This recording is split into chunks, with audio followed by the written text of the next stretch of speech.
you had your coffee already? No, I'm still drinking it. Still drinking it. So you joined me and Marge actually on a Friday morning. So you're going to see this, probably going to see this Monday afternoon. Now, I just want to like make a bit of a briefing on this one. I think when I said before, I was like, when I said I'm going to stop on the YouTube for a minute, and I know some people thought, oh, one video a week might improve the quality. I want to say for this week, it might just be this video now. So if you're just seeing this is the moment that I thought to capture. Heaven forbid your boys got some social plans this weekend, and heaven forbid we're just still merging with. The sun's going to shine then. We're still merging. So you know what? Let's talk less about that, and let's talk more about this moment right now. We're just sat out on the back of work where you're sitting with my legs crossed up, man. And you might. Luckily, I can't see a thing with me, so like. Hopefully, you can hear Marge.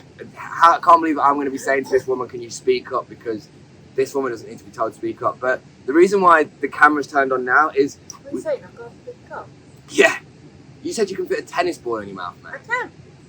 So there we case in point, isn't it? She goes, got a big gob, but can fit a tennis ball. No, you. Used to be a party trick. Well, not a party trick, a school trick. Other people. Who's getting a tennis ball and whacking it in their mouth for a school trick though? I think he must agree people. And when it's furry, I know I'll eat a kiwi with. No, but people used to say, because like, we go, God, you've got such a big gob, and they'd like do a test. Can you get this in your mouth? Can you get that in your mouth? And then it was like a, can you get tennis balls? So I tried it. In the olden days, tennis balls were really like bold. I was gonna say, ugh. Well, minus 10 tennis balls. Is Wimbledon finished now? This isn't a news correspondent report. I actually wanted to turn the camera on because what did you just say a moment ago? We were talking. This is what we were talking about. I was talking about the stuff that we're getting in, and then brands, and how some people don't recognise some brands. People don't know that as a brand. Yet it can be quite an expensive brand. And he's also saying about certain brands are for certain people will gravitate to certain brands, won't they? Yeah. And they're sort of more like unknown brands, you know, like mint velvet. So this is fat face. So this is actually where the point went to first, where we was going, where you started speaking about Ralph Lauren, and we're talking about, like you said, the brands like White Stuff, Fat Face, Mint Velvet. These brands that are brands and they have a higher value. But then we were talking about like how the person who wears more sophisticated brands like that might look at Ralph Lauren differently. Because Ralph Lauren almost assumes this overly preppy thing, and as a result, it kind of goes on the inverse. Where you know that Ralph Lauren was like, it was a big like New York culture. Like a lot of the rappers were just wearing the polos for a lot of it. There's artist Chief Keef who like kind of like is synonymous to the like big Ralph, the big pony, and he's just like this guy from like this rapper from Chicago, underground, but like. That sort of culture for a brand still sits with the same person that's like in like John Lewis going Ralph Lauren, and like you say, people think Ralph Lauren, you think quality, and people that really gravitate to Ralph Lauren probably they're not that bothered about style. If I'm being totally honest, I don't think you sound like people can hear you enough. Can you hear me? I think that people that like Ralph Lauren will go and look at Ralph Lauren and think, I will buy that because it's Ralph Lauren. Let's just get this a little bit closer so we can hear everything. I have a feeling this might help about. Sorry, you were saying, how's Ralph Lauren? No, I think people that do like, I mean, everybody loves Ralph Lauren. Everybody, yeah. Everybody, you'd be silly not to, really. But everybody's very aware how expensive it is, but then that shows it off, doesn't it? It's a status thing to wear Ralph Lauren. Yeah. If you're buying it from no, but people do assume when you're wearing Ralph Lauren, they go, but you can be buying it really, really sustainably, really cheap. But the people I would say that do go for the jewels, the fat face, the mint velvets, the white stuff, it's the style they like. It's not the brand. It's just that I think they have found a style of clothing. Can I tell you? That they like. I'm going to tell you why this point has come up, because you might be watching this going, why are we talking about? So this actually started from us thinking about live stream platforms and like the whole ecosystem of that. Now, it was your point about saying with like where we stream, the lack of demographic that's sort of what advertised to or distributed. Like live streaming isn't somewhere that's like, it feels like it's been advertised directly to all the demographics, and it feels like for the longest point, it was instilled around this hype beast streetwear designer sort of thing, and young people. And the ironic thing is it's that the older people have the money to actually spend on the stuff. Because it used to be like, like when you first started, you was buying off eBay to probably sell on eBay. Yeah. And it was like a new almost thing, eBay. But at the same time, I would say I bet the highest proportion of people buying off eBay are my ages. They're probably the 40 to 60 kind of people that have suddenly sprung a conscience, thinking they need to be a little bit more sustainable. Find things that think, God, I can get that at a fraction of the price.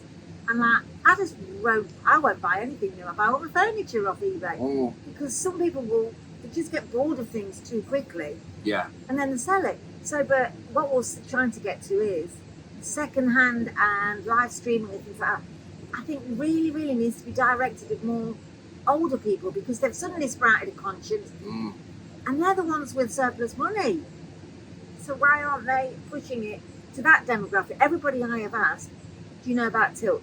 Nobody knows about it. Nobody. Well, I wouldn't even just say in terms of just Tilt, because I wouldn't really like, in terms of like the whole, to not mention direct, like actual live stream platforms, just the whole ecosystem of it. I think like, it's a new way of buying, right? And the market that people have to sort of instill in their mind is, if you want to know what's coming, look at where Japan is and look at where America followed and then where we are as the UK. Like the reality is that in Japan and China, live stream selling has been something that they've almost normalized as a big part of their like income now. Like it's a normalized part. And the biggest thing I see with live streaming is that people aren't consistently doing it because there's not a consistent customer base for it. One of the biggest argumentative points might be that they're just not hitting the right audience of people, which they're definitely not. And there's definitely a better strategy to bring those sort of people in, isn't there? But like, yeah, it's got to be. I mean, like all of the, and I don't know if you don't want to mention brands, but it's like, the eBay. You can put a bit, unless you go for a bite now. The idea of the auction is far more exciting. But you put a bid in, and you might have to wait 5 days, or you've got to be there at the very end. Yeah. But the idea of live streaming is great because it's instant. But that's also the thing, isn't it? It's like instant buys equals impulse buys. Impulse buys equals less time to think how much you want to spend. And I always say this, I say, how much time you're given to consider buying something is going to be relative to the amount that you're willing to invest in it. If you see a product on the internet a week ago and it's still there, your price where you're willing to spend it is going to be like more because you've had more time to think about how much it would mean to you and what that value really would equal. Whereas when you're on a live stream and you go, right, we've got this old vintage taxi driver t-shirt coming up at £1 no reserve. If you've only seen that for the last 5 seconds, there's a percentage of you who don't know what taxi driver is, you might not even know who Robert De Niro is, you might not give a shit, and to the like small amount of people that go, hang on, this is a flipping old movie one, I don't know how many people know. Like, you haven't got enough time to understand and learn what you're getting, so it's completely impulsively bought. I think they have a few systems where you can kind of like, you can pre-upload, load products and all this kind of stuff, but without getting into like what these apps actually like offer. I thought it'd be better to talk about like as us as sellers on these platforms, like how we actually find it as sellers. Yeah, but also like, I'm sorry, I'm probably digressing a bit. That's fine. I think we are. I think this whole video is a digression. Yeah, when you very first started, you were the one that was going for the old Adidas, the old Nike, and you were definitely, it was a sports brand, wasn't it? Yeah. But now you've sort of like got great sort of like relationships with your suppliers and stuff. We're now thinking, as you've grown older and you've grown up, you're looking at the whole picture of being more sustainable and actually saving things from the planet. From doing this, you become, before I would say when you first started, no disrespect, but the gimmick, it was probably a gimmick saying, oh yeah, we're saving from landfill. And it was like, you was ticking Cheers, up. Marge. No, but you were, people weren't like doing 15 years ago, we're ticking a box to say that, oh, we're recycling, we're being sustainable. Whereas now you've actually literally grown with it. That is your mission. That is your mission because we can see the devastation of what fast fashion is doing to the world, to the future world, to the future generations. They'll be here long gone after I'm gone. And it's like, what will be left for them if we continue doing this? So I think yours has now become a mission. But then with that mission, you you can't just concentrate on the high brands because people throw away fast fashion so fast. So- That's why it's called fast fashion. Yeah, like just in a kind of very simple way of like compounding the way that like you sell things. My normal thing is the less desirable an item is, the more attention that item needs. I.e., if I'm pulling out a Primark Parker coat right now and I need it to sell, I realistically have to make sure it can either fit on me or there's some features that I can shout about. Like that's the thing that you have to do. Is it's like what I notice is it's like when you're selling something like Nike, you don't need to say anything. You hold up a Nike t-shirt and you sell that as it is, and you're not going to get the price for it what you would online uploading it. But you can sit there with like going, this is the bread and butter item. Like if I hold a Ralph Lauren polo, I don't need to say much about it. I don't need to tell you about the buttons. I don't need to tell you about it, which I will. But if it's like a Jack and Jones or a Hollister puffer or it's a super dry, there has to be more of a reinforcement on the amount that this costs new. So you're just changing the direction of how you sell, and that sits in the same way where it's like people now will go to a vintage wholesaler and they go, give me the North Face, Denali, then fleece zip-up jacket, and you go, I guarantee you, 20% of them are fake that you don't know. You probably just get them flung out anyway. Whatever that process of getting them North Face fleeces has meant how many like non-North Faces have they had to sort of disregard, and how does anybody ever actually go to their supplier and say, how do you build a North Face puffer bundle? I don't want to know where you get them from. I want to know what you do to the things that you don't put in this. Because what people do is they go, I'm putting a price premium for that. You don't put a price premium, you know, like, as in, it's not like you're paying for these ones to say, as a result of this price, the reason why it's premium is that we have to disregard other stuff properly or anything. Most people don't give a shit about that. And it's not spoken about in the vintage community. And I'm not here to try and be a villain, but I've seen the side of sustainability and I've understood where the side of greenwashing is. And if I was to do business again, I would not go and buy from vintage wholesalers directly. And this is just off the cuff. I'm having companies right now like want me to like promote their wholesaling and stuff. And just between me and you guys on a transparency thing, and whoever sees this outside of this, watch this be the video that does well, and all the suppliers see it. Hey suppliers, I think you're all unsustainable. No, they want me to review their stuff. And now they want me to like go, well, what's this stuff like? But as we know with the whole scheme of how things go, we understand. Yeah, they might just send me the best curated stuff. Like some of the things I know about the industry, which I know I haven't gone into so much, but like even the way that they build the bales. Just a quick one. You know, if you're seeing an item on the outside of the bale, that means that it's been a pre-selected made bale. The bales are not done so that the prints can be on the outside of the bales. They do that by a feature. The way that I've seen the machines. I've been in the places where the machines are. I mean, we've even said, we'll try to do it. If we know there's a lot of really nice stuff in the bale, we'll try and put some at the front. But we don't. We just ram them in. But remember, our bale's different. We're not actually using like a bale compressor where we've got a big mechanic that's shutting it. That's what these lot are doing. And then, look, I'm not trying to pick a fight or an argument with anybody. And I know that it works very cleverly for me to go, oh, it's very unsustainable. Oh, by the way, buy the bales. But can I just say, I've been in this for 12 years. I've started to fall in love with the process of being sustainable as a means of buying it in this way. Yes, finding cool items is still an amazing like dopamine hit. But like the underlying thing I like is me and Marge can sit there and go, sold 20 bales on a live stream today. 20 people have decided that they want to have a sustainable approach at buying and reselling. And how do we put that on stills? And you know how well the unbranded stuff goes. So unbranded this stuff, is where top this 15 conversation Depop. started from, was now you're saying to the suppliers, no, I'll have it all. You don't need to cherry pick. I'm going to have it all. And this is where we discovered that you get Fat Face, you get Hollister, you get all of those brands. Yeah. That people go into those shops and buy at the full price. So they're almost people that need to see it at second-hand value. Yeah. Because some people that come on the platforms go, Red Velvet, what's that? Fat Face, what's that? And they don't know, but as soon as you Google it or know, if you go into a shop, you go, oh, okay, this is quality, this is expensive. But it's a certain demographic that will go into those shops and buy from those shops. So they're the people we need to be more sustainable as well. Yeah. I don't know what I was getting at there. Just a case of like, we're seeing a lot more brands that we never used to see. But it's now, but they're all still things that we used to discard. We used to go, oh God. Do you know though, this is the thing. Now we know that you look deeper into it and you think, they're all really well made, they're nice items, that's probably been made a bit more sustainable. That's it. But you like this bit, right? So and now this is going to be a good intel bit. So for those that go, why is vintage a bit different? So like, do you remember how we used to get stock, right? How I'd have connections in Miami, connections in Phoenix, connection in different part of the world, and it would come through, and they would have a system, they would set them up, and they would send them over in boxes. They'd send it by the air, not very sustainable. The reason why I would never really do it by the sea as much is because when you get things by sea, you have to work on a 40 to 45 day synced up thing. Like, you basically invest in money to sit there for a month and a half on the boat. But we'd get all these systems and we'd have like a spec for all these things, right? So I'd sit in this box of like, so we're going to get our sportswear sweatshirt, so we're going to get our Tommy and Ralph's, we're going to get this. We sit there with the stabilizers on. We go, let's get the stuff, let's sit in our comfort zone, let's sell this. Now, when you sell only these brands, like the Tommy, the Ralph, the North Face, you're sitting with these ones, hoping that they remain on the same pedestal. Like, certain things that have happened with Nike recently have changed some of the prices. But what my point is like how you're saying, is like, what we used to do is we would be sitting there.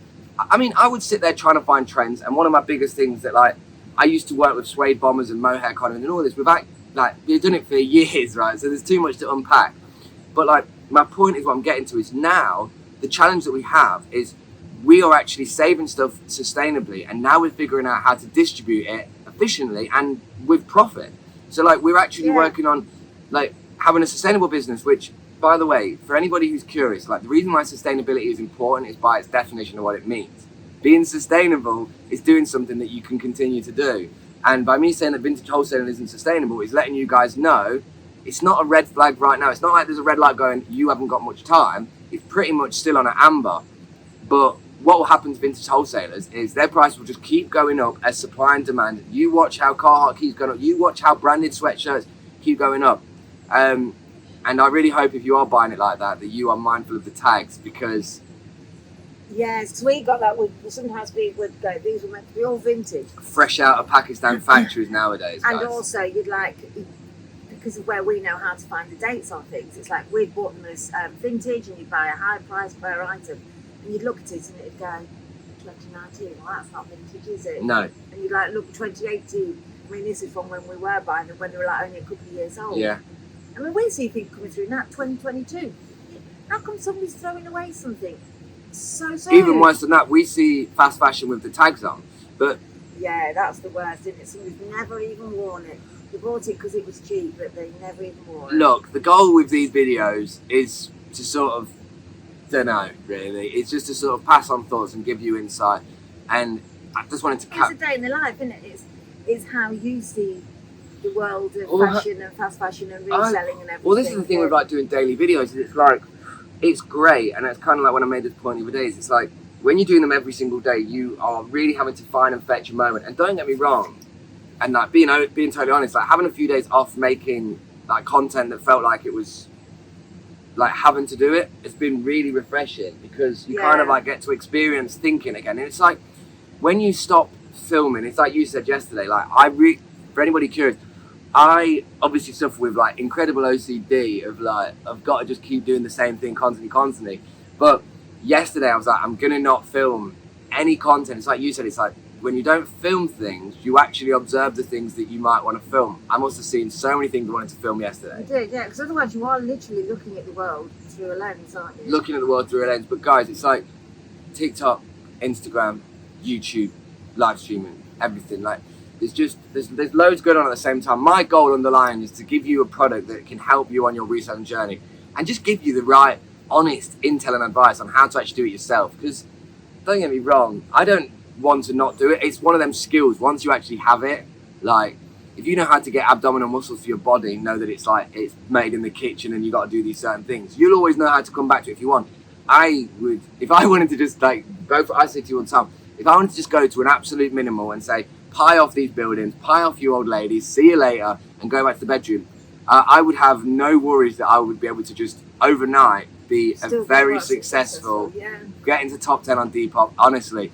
But my driving force doesn't sit with that, and it's only because I think it's like, you know, when, for me at this point, not to kind of divulge, and I think it's for you as well, I think it's for the whole ecosystem, like the purpose felt like project is so much more connected with, rather than going, you know, like, even going to making car boot content, I'm not going to go, I'm buying this for a 5 and I'm selling it for 20. I'm just like, hey guys, this is how much these things are in the car boot charity shop. For you lot that want to go to car boots, is it worth it? Who knows? This is a little insight into what mine was like and what I got. Like, definitely worth it. I mean, I used to go to car boots to buy for myself. What year did you start going? I think first one when you were a baby in a bush, literally So a baby in a 92. bush chair, so 93. What was it like then? What was what was the most things people had? Knickknacks. So Like bric-a-brac. their grandparents, like literally bric-a-brac. Clothes were a little bit taboo. You would look and go, you ain't thinking what? Yeah, I used to go to charity shops. I've been going to charity shops since I was 16 because I was like a bit punky and I wanted to wear something different. Did you used to go in and get things for about 5p? Oh, there used to be ridiculously cheap. Ridiculous. And like Leicester Market used to have a Monday market. Leicester Market used to be a lot bigger, didn't it? Yeah, but it used to have a Monday market, which was a second-hand. Used to drive your grandma mad, like she was telling me I was wearing old man suits and jewellery hats and yeah, it was. I mean, I can as well. When you started doing it, people used to. There'd be different people that shopped in. I would say there was 3 people that shopped in a charity shop. There was those people that were literally going to buy clothes because they couldn't really afford clothes to buy them new. There was people who used to go in to buy stuff for fancy dress parties. People still do, don't they? They do the £10 challenge and you're going out and somebody dresses you for a tenner kind of thing. Yeah. Which is rather hilarious. And then there were people that sort of like the other end, which I still think having that didn't want to be dictated by the fashion that was being sold in the shop. You didn't mention the reseller, so you don't think resellers were in there at all then? No, not at all. You didn't think even people went... To buy to sell? No, because there wasn't the platforms to sell them. There used to be jumble sales, used to have tabletop sales. People always had those church sales, church fairs, and people would take their bric-a-brac, they'd take their old clothes, and you'd rummage through them. And the people that used to rummage through them were literally people that didn't have a lot of money and were buying new clothes for their kids and stuff. Yeah. But also, it was people that didn't want to be dictated by the high street fashion. Which I never did. It was sort of like I was. Not you wear men's suits from the market. I'll be trying to wear. Oh yeah, you grandma used to be like, oh my god, what you wearing now? She's trying to take me down and buy me new clothes. What, you'd always just want second-hand clothes? Yeah, because I preferred them. It's like when I'd be wearing 1960s and 60s dresses and stuff. We always say, don't the vintage fashion is usually 20 years old, so. Late 70s, I bet people would love 80s. I bet people would love to see your old style photos. Some of the photos of you is hilarious. Some of the actual outfits this woman wore are hilarious, and some of the hairstyles might even match some of the outfits. Yeah, because I was an 80s girl, but I wasn't one of those Farrah Fawcett kind of girls. I was. It gives a real. I think it gives a real interesting placement as to where we are now, based on where you were before. Like even as just like a sort of. It's kind of funny, that sort of background, even like going from making clothes at school to like having this sort of like influence to then being somewhere in fashion and in clothing again is like some funny little way of the universe kind of like navigating a set sort of direction. You ever feel like things... I've gone full circle. You ever feel like the universe like has something in plan like for a set reason? Do you feel like that at all? Like a connection to like even anything that's shit, anything that's good, you think, this was here to teach me a lesson. This was something. They needed something from this for me. Yeah, this was here for me. This was designed for me to do that. Yeah. Anyway, I need a piss, and I also. People don't want to know. Oh, sorry. I need to go to the toilet to excrete. Thanks for chatting. Yeah, same time next week. If you like seeing Marge here, I need to do one TikTok with you before you go. Can we do a disclaimer? That it's hot. It is warm. But shout out to all you lot. I hope you've been having blessed weeks, and I will see you again next Monday. I have no idea what the next week video will have in store, but I hopefully will have more time to create some more stuff. Okay, so we're gonna just go 1 week at a time, and then we'll build it back up. I want to finish off with us panning round to beautiful scenery where we are, rather than a brick wall. Oh yeah. So if you look round here. That was what we got to look at. That's what we've been looking at. Aren't we lucky? While you've been looking. Yeah. So, guys, we've been out with 25 minutes on that one. Nice. Right. Nice one. Lots See of you love. later, bye. See you in a bit. Bye.